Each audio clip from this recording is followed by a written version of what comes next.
Selamat pagi anak-anak. Kita berjumpa kembali di dalam pembelajaran hari ini. Persatuan dalam perbedaan, tema 2, subtema 2, pembelajaran 1, kelas 6. Menuliskan informasi penting suatu teks menggunakan kalimat efektif. Kalimat efektif adalah kalimat yang mengandung gagasan pembicara atau penulis yang terdiri atas kata-kata yang mempunyai unsur SPOK. Ciri-ciri kalimat efektif yaitu 1. Memiliki unsur penting atau pokok, subjek dan predikat. 2. Menggunakan struktur bahasa yang tepat. 3. Memenuhi kaidah ejaan yang berlaku. 4. Menggunakan pilihan kata atau diksi yang tepat sesuai kebutuhan. Kalimat efektif memiliki susunan yang berurutan, yaitu subjek, predikat, objek, dan keterangan.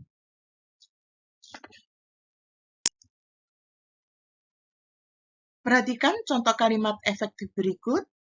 Insinyur Soekarno dan Dr. Andes Muhammad Hatta memproklamasikan kemerdekaan Indonesia di Jakarta. Insinyur Soekarno dan Dr. Andes Muhammad Hatta merupakan subjek. Proklamasi merupakan predikat. Kemerdekaan Indonesia merupakan objek. Di Jakarta merupakan keterangan.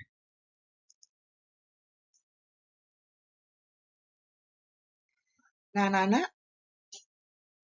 setelah proklamasi kemerdekaan Indonesia 17 Agustus 1945, seharusnya bangsa Indonesia telah merdeka dan terbebas dari segala bentuk penindasan serta penjajahan. Namun kenyataannya tidak demikian. Bangsa Indonesia masih perlu berjuang mempertahankan kemerdekaan. Nah, anak-anak, ini adalah pertempuran 10 November yang terjadi di Surabaya. Upaya mempertahankan kemerdekaan Indonesia setelah kemerdekaan Indonesia diproklamasikan, bangsa asing datang kembali untuk menguasai Indonesia. Perjuangan pun berlanjut dengan tujuan untuk mempertahankan kemerdekaan Indonesia.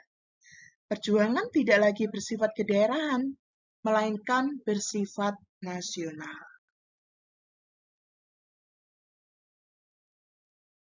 Nah, anak-anak, ini adalah tokoh nasional. Jenderal Sudirman adalah tokoh pada pertempuran Ambarawa.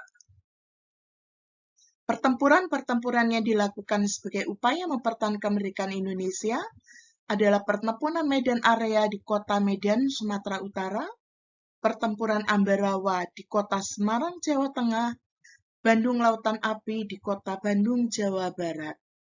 Dan yang lebih dahsyat adalah pertempuran yang terjadi di kota Surabaya, yaitu pertempuran pada tanggal 10 November 1945 yang merupakan perobekan bendera Belanda menjadi bendera Indonesia, yaitu merah putih di Hotel Yamato.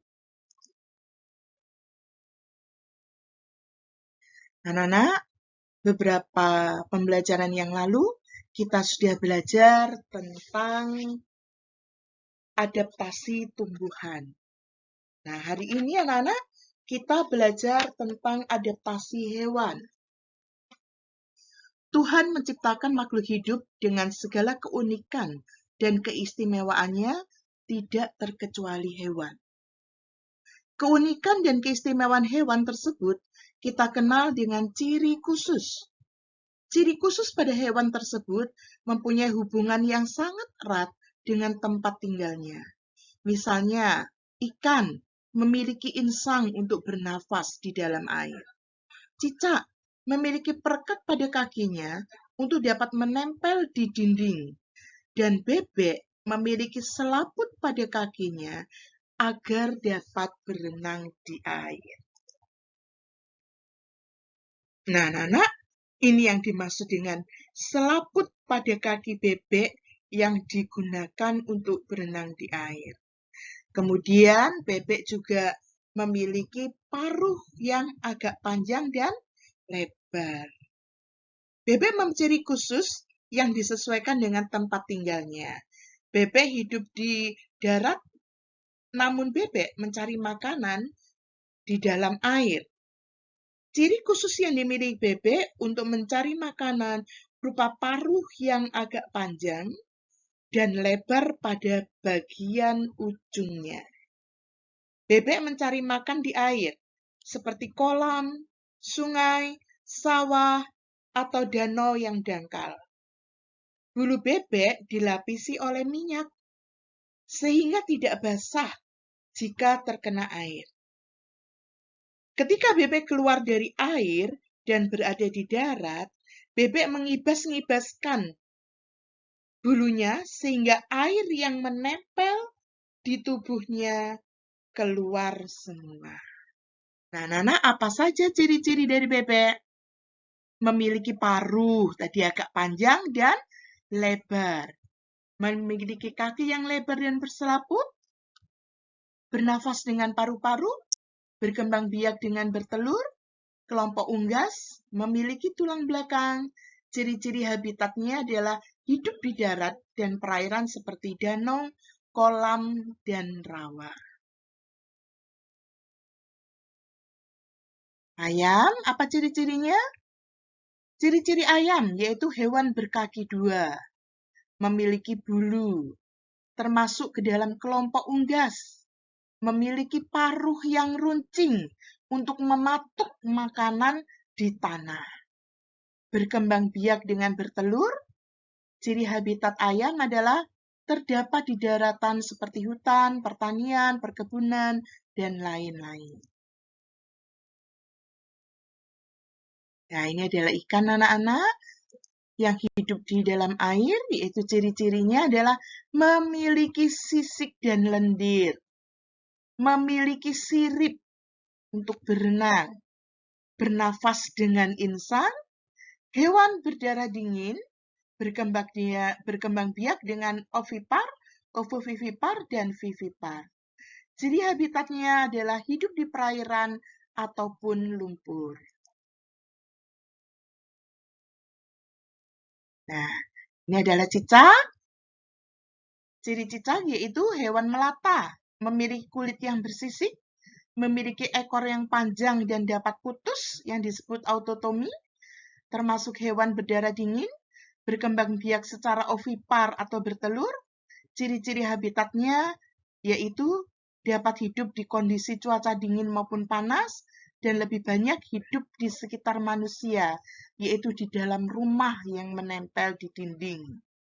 Dan jangan lupa anak-anak bahwa cicak memiliki ciri khusus, yaitu memiliki perekat pada kakinya untuk dapat menempel di dinding. Nah, anak-anak, inilah yang dimaksud dengan autotomi. Jadi cicak dapat memutuskan ekornya apabila dalam keadaan bahaya dan diserang oleh hewan lainnya. Nah, ini adalah ciri-ciri khusus hewan yang lainnya. Tadi sudah dikatakan cicak ya, memiliki kaki yang lengket dan autotomi memutuskan ekornya. Kemudian habitatnya di daratan seperti dinding-dinding rumah atau menempel di langit-langit bangunan.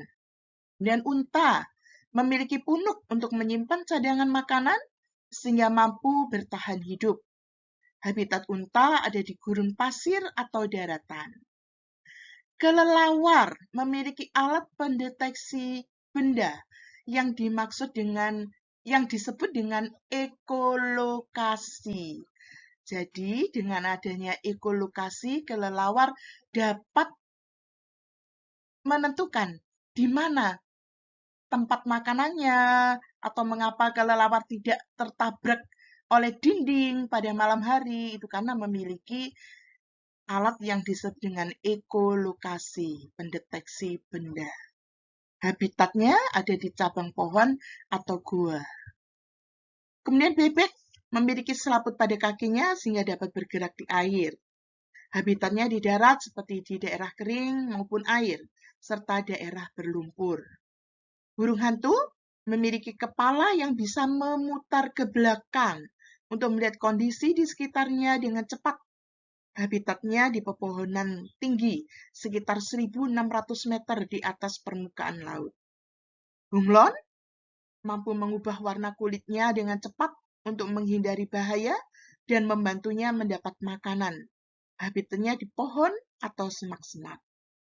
Landak memiliki tubuh yang berduri untuk melindungi dirinya dari serangan musuhnya. Habitat landak ada di dalam tanah. Cumi-cumi mampu mengeluarkan tinta hitam pekat untuk melindungi diri dari terjangan musuh. Habitatnya ada di dalam laut.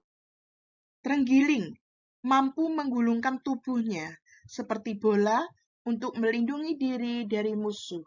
Habitatnya di hutan. Nah, anak-anak, setelah mendengarkan penjelasan di atas, carilah ciri-ciri hewan dan habitatnya dalam bagan ini.